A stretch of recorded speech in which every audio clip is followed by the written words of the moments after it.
নমস্কার বন্ধুরা, nursing corner YouTube চ্যানেলে সবাইকে আবারও স্বাগত। আজকে চলে এসেছি আমি #7 ক্লাস নিয়ে WBCHর জন্য। অলরেডি #6 অবধি ক্লাস আমার সিএইচও প্রিপারেশন, যেটা প্লে লিস্টে গেলে তোমরা সমস্ত ক্লাস পেয়ে যাবে। তো আজকের আসি খুব ইম্পর্টেন্ট টপিক এবং কিছু ইম্পর্টেন্ট কোশ্চেনে, যেটা অলরেডি পরীক্ষায় আসছে বিগত পরীক্ষাগুলোতে এবং অন্যান্য ডিস্ট্রিক্টগুলোতে।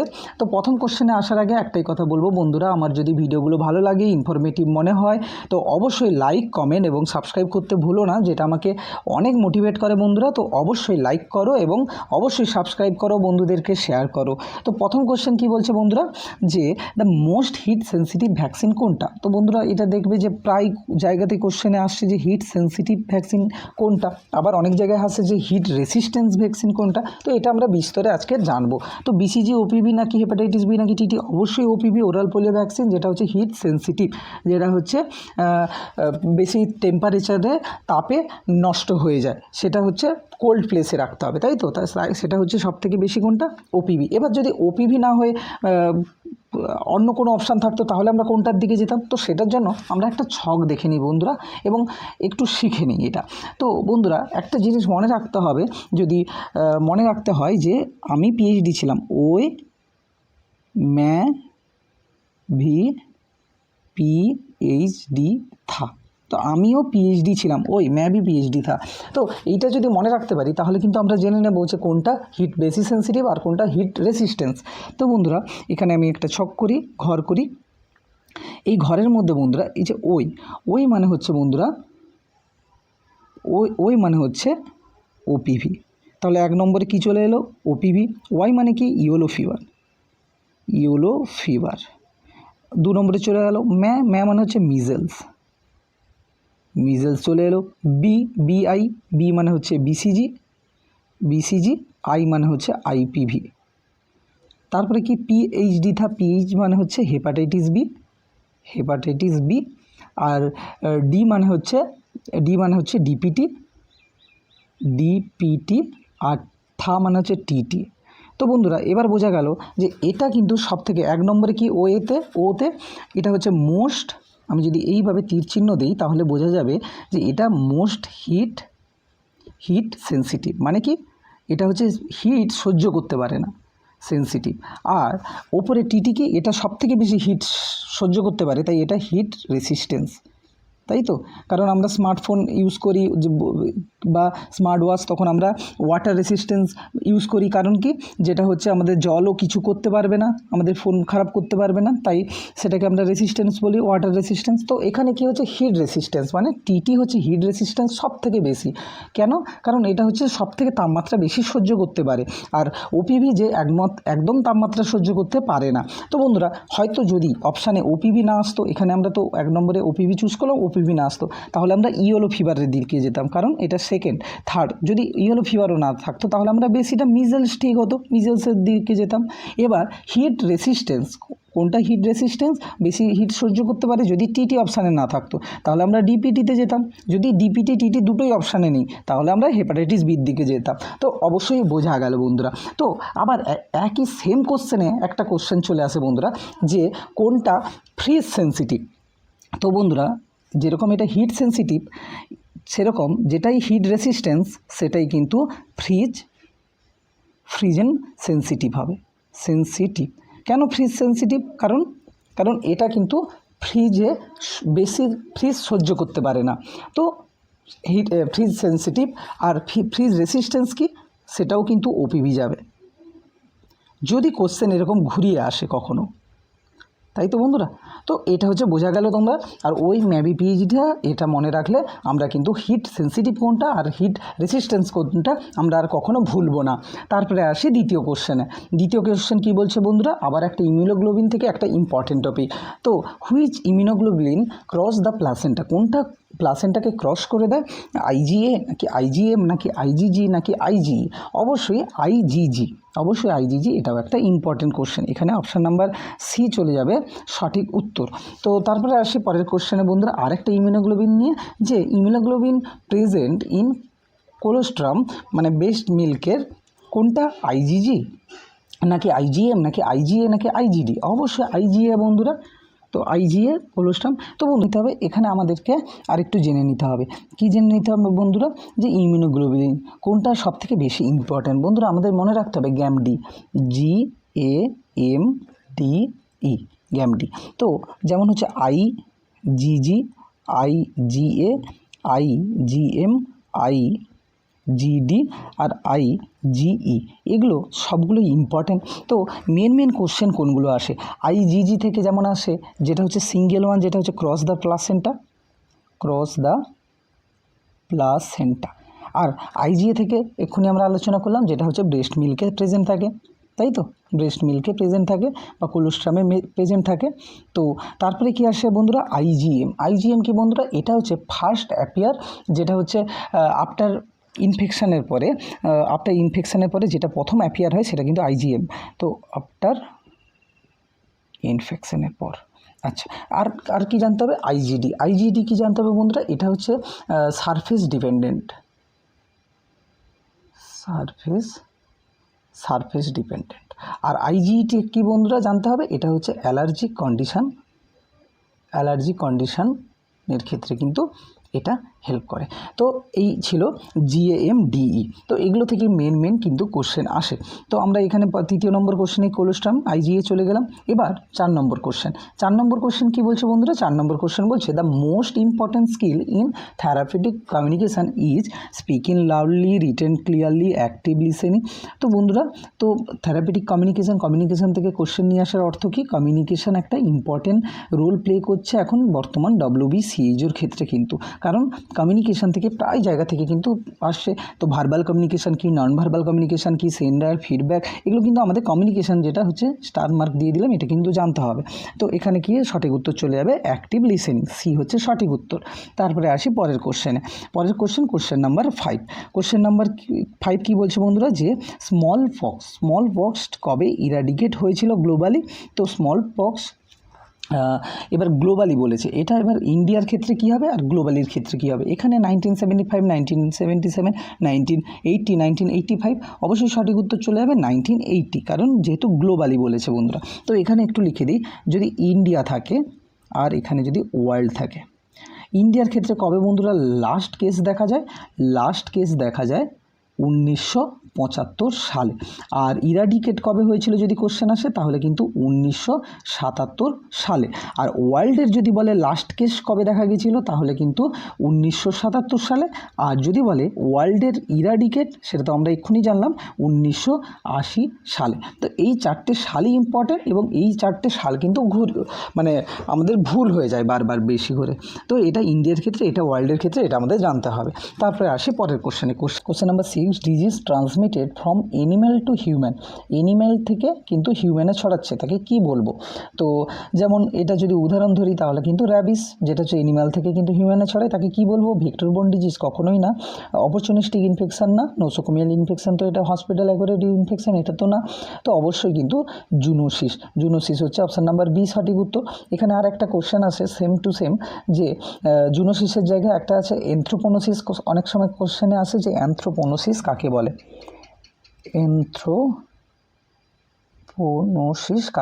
যেটা হচ্ছে বন্ধুরা, যেটা হচ্ছে হিউম্যান টু হিউম্যান, যখন মানুষ থেকে মানুষে ছড়ায় তখন তাকে অ্যানথ্রোপোনোসিস বলে। তো এটা তো সমস্ত কমিউনিকেবল ডিজিজগুলো হয়ে গেল বা ট্রান্সমিটেড ডিজিজগুলো। আর একটা কোশ্চেন আসে বন্ধুরা পরীক্ষায়, যেটা হচ্ছে যে জু এন্থ্রোপোনোসিস কাকে বলে। জু এন্থ্রোপোনোসিস বন্ধুরা, যেটা হচ্ছে হিউম্যান থেকে এনিম্যালে ছড়াবে, প্রথমে মানুষদের হবে, তারপরে ওখান থেকে এনিম্যালে ছড়াবে। সেটা হচ্ছে উদাহরণ যদি ধরা হয়, তাহলে কিন্তু টিবি। তো তাকে কিন্তু জু এন্থ্রোপোনোসিস বলে। তো এটা আমরা জেনে নিলাম। তো আর এখানে কোশ্চেন ছিল অ্যানিম্যাল টু হিউম্যান, তো জুনোসিস, র্যাবিস। উদাহরণ যদি জিজ্ঞাসা করে যে একটা জুনোসিসের উদাহরণ দাও, তাহলে আমরা বলবো অবশ্যই কি র্যাবিস। তো তারপরে আসি কোশ্চেন নাম্বার 7-এ। তো অনেক সময় সাইকোলজি থেকে বিভিন্ন টার্ম এবং বিভিন্ন টার্মগুলো বিশেষ করে আসে বা ডেফিনেশানগুলো চলে আসে, ডিমেনশিয়া, তারপরে হচ্ছে সিজোফ্রেনিয়া, ওসিডি, এগুলো থেকে আসে। তো এখানে একটা কোশ্চেন আছে, অ্যালজাইমার ডিজিজ হচ্ছে যেটা হচ্ছে কিসের টাইপ, সেটা হচ্ছে ইনফেকশান নাকি ক্যান্সার নাকি ডিমেনশিয়া নাকি নিউট্রিশনাল ডেফিসিয়েন্সি। তো অবশ্যই এখানে ডিমেনশিয়া হচ্ছে সঠিক উত্তর। তো সি হচ্ছে এখানে সঠিক উত্তর। তারপরে আসি পরের কোশ্চেনে বন্ধুরা, কোশ্চেন নাম্বার 8। কোশ্চেন নাম্বার 8 কী বলছে বন্ধুরা, যে স্ট্যান্ডার্ড হু ওয়ার্ল্ড হেলথ অর্গানাইজেশন অনুযায়ী ওআরএস কন্টেইন গ্লুকোজ কত থাকে, কনসেন্ট্রেশন কত, 55 নাকি 75 নাকি 90 নাকি 110 মিলিমোল পার লিটার।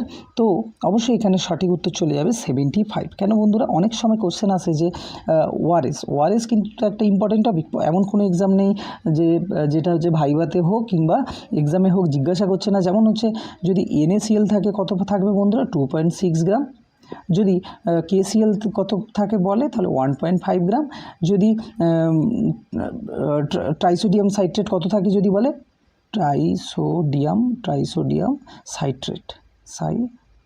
ট্রাইসোডিয়াম সাইট্রেট থাকে 2.9 গ্রাম।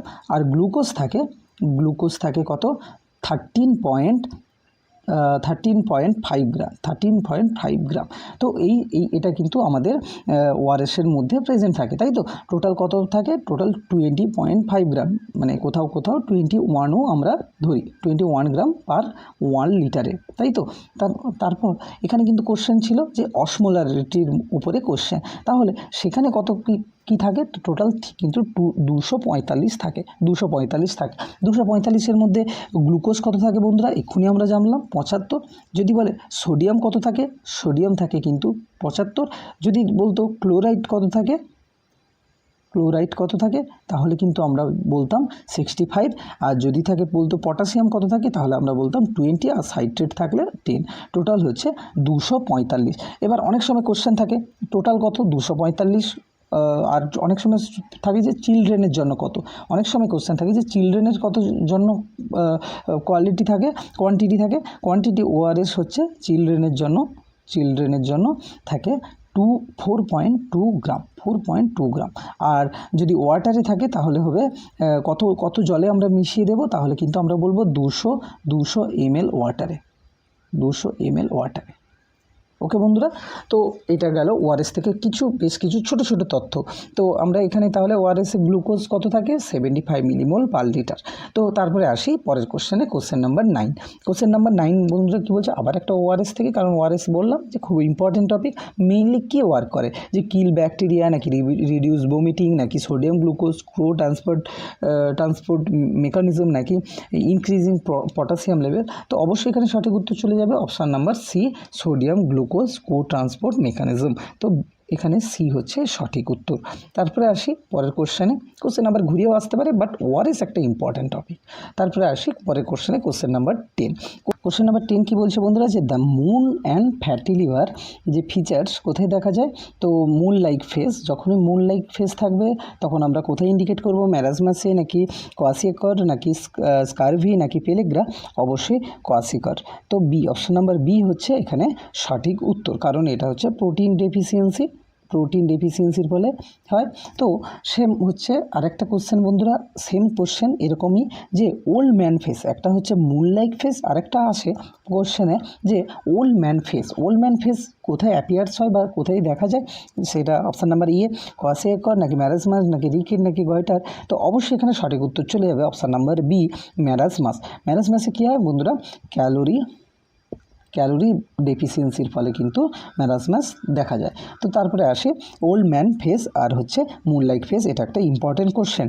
তারপরে আসে বন্ধুরা কোশ্চেন নাম্বার 12 কী বলছে বন্ধুরা, যে আয়ুষ্মান ভারত হ্যাজ দুটো মেইন কম্পোনেন্ট থাকে, সেটা কোনটা, যেটা NHM নাকি জননী সুরক্ষা যোজনা নাকি PMJY নাকি HWCS নাকি NTEP নাকি NACP নাকি RCH অ্যান্ড ICDS। তো অবশ্যই এখানে সঠিক উত্তর কোনটা চলে যাবে বন্ধুরা, যে প্রধানমন্ত্রী জন আরোগ্য যোজনা অ্যান্ড হচ্ছে হেলথ অ্যান্ড ওয়েলনেস সেন্টার, যেটা হচ্ছে মানে কি এখানে হচ্ছে আমরা যেটা 5 লাখ হচ্ছে পার এনাম পার ইয়ার হচ্ছে ফ্যামিলি হচ্ছে কিসের সুবিধা পাবে বন্ধুরা, হেলথ ইন্স্যুরেন্সের সুবিধা পাবে।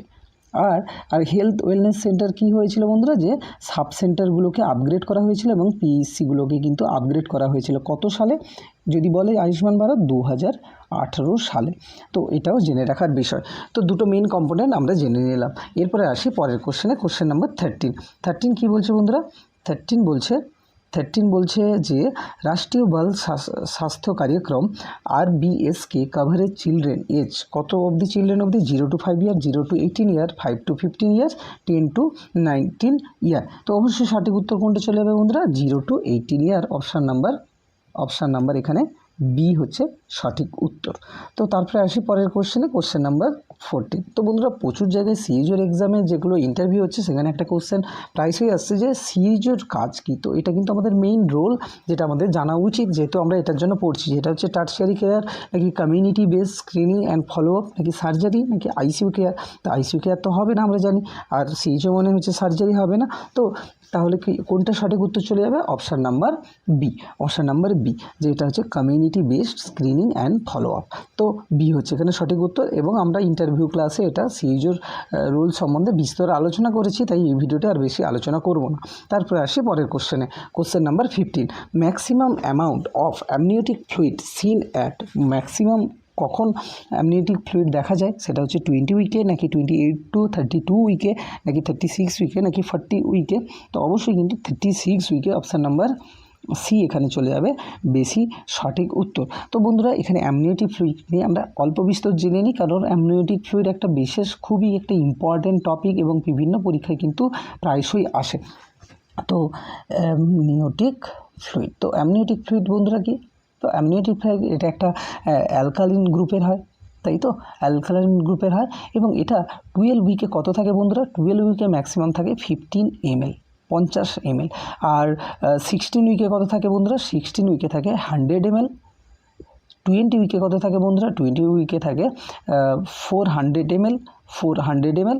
আর হচ্ছে 32 to 36 উইকে কত বন্ধুরা থাকে, ম্যাক্সিমাম যেটা আমরা এক্ষুনি জানলাম 600 থেকে 800 ml। 800 ml কখন থাকে আমরা 30 to 36 উইকে। তো যদি আবার অনেক সময় থাকে পোস্টপার্টাম, অনেক সময় 42 উইকে কত থাকে, 42 উইকে কিন্তু আবার 200 ml চলে আসে। 42 মানে এরকমটা না যে বেড়ে যাবে, 42 উইকে কিন্তু 200 ml হয়ে যাবে। তো ম্যাক্সিমাম কত ml হচ্ছে তাহলে 32 to 36 উইকে। তো বন্ধুরা এখান থেকে আরেকটা কোশ্চেন আসে অ্যামনিওটিক ফ্লুইড থেকে সবসময় প্রায়। তো সেটা হচ্ছে কি, একটু জেনে নিই বিস্তারে। যেটা হচ্ছে শক অ্যাবজর্পশন থেকে কিন্তু এটা কিন্তু বেবিকে তো রক্ষা করছে। যেটা যদি অ্যামনিওটিক ফ্লুইডের কালার থেকে কিন্তু কোশ্চেন আসে, যদি এটা গ্রিন কালারের হয় অ্যামনিওটিক ফ্লুইডটা, তাহলে কি ডিসঅ্যাবিলিটি বা কি প্রবলেম হচ্ছে, সেটা হচ্ছে ফিটাল ডিস্ট্রেস ফর মিউকোনিয়াম। আর যদি রেড কালারের হয় বন্ধুরা, অ্যামনিওটিক ফ্লুইড যদি রেড কালারের হয় তাহলে বুঝতে হবে যে হেমারেজ হয়ে গেছে, যদি গ্রিন কালারের গ্রিন ইজ ইয়েলো যদি কালারের হয়, গ্রিন ইজ ইয়েলো, এটা তো গ্রিন বলেছিলাম। যদি গ্রিন ইজ ইয়েলো হয় তাহলে জানতে হবে পোস্ট ম্যাচুরিটি।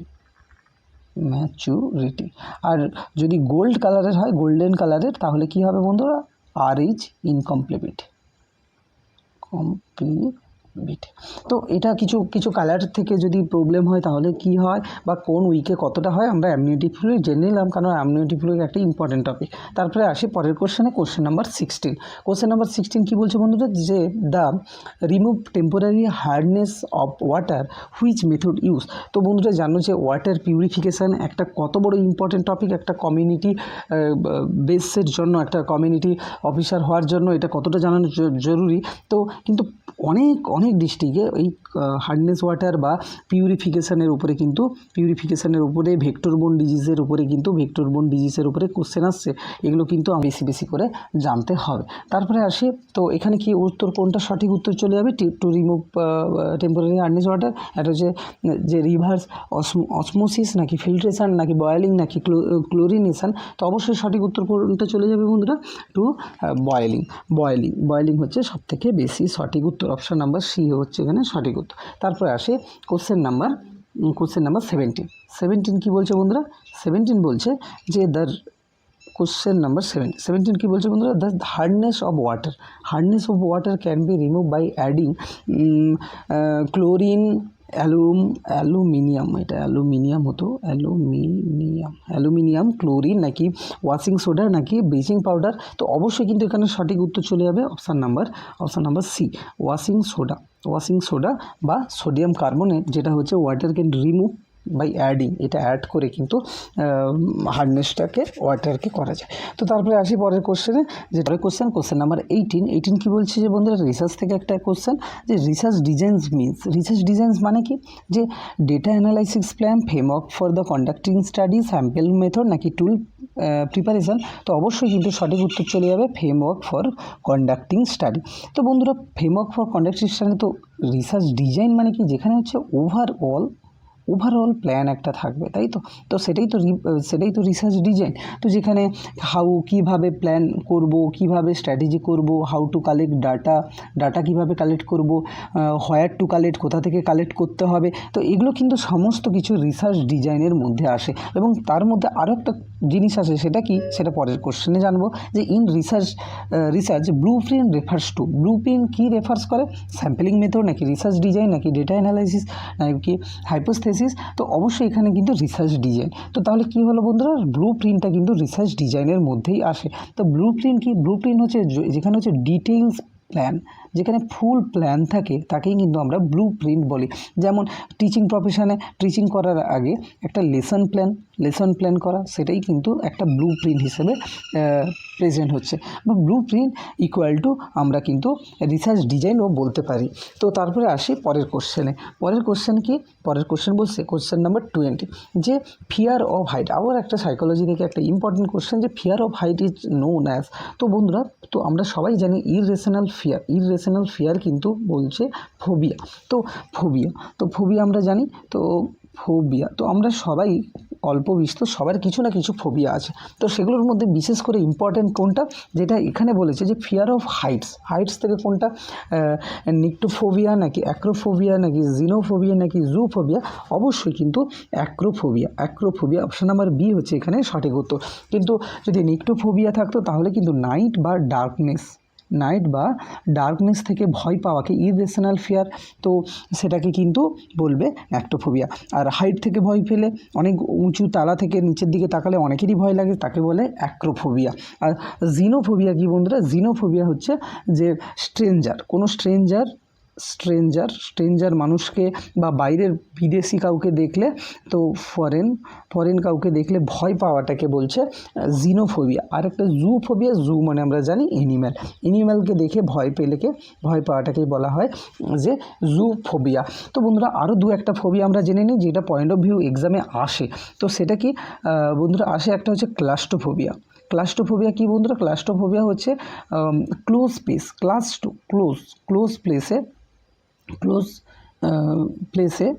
প্লেসে ভয় পাওয়াকে কি বলা হয়, ক্লাস্টোফোবিয়া। আর একটা বন্ধুরা কোশ্চেন আছে, যে ওপেন স্পেসে যদি ভয় লাগে, ওপেন স্পেসে বা খুব ভিড় স্পেসে যদি ভয় লাগে, তখন তাকে কি বলে বন্ধুরা, অ্যাগোরাফোবিয়া,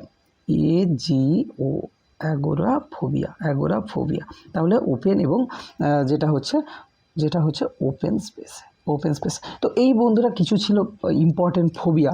তো এই টোটাল আজকে গেল 20 কোশ্চেন। বন্ধুরা খুব ইম্পর্টেন্ট ক্লাস ছিল, এবং প্রত্যেকটা তোমরা যদি কোশ্চেনগুলো দেখো, তো এগুলোই কিন্তু পরীক্ষায় মোস্ট অফ দ্য প্রবাবলি আসে।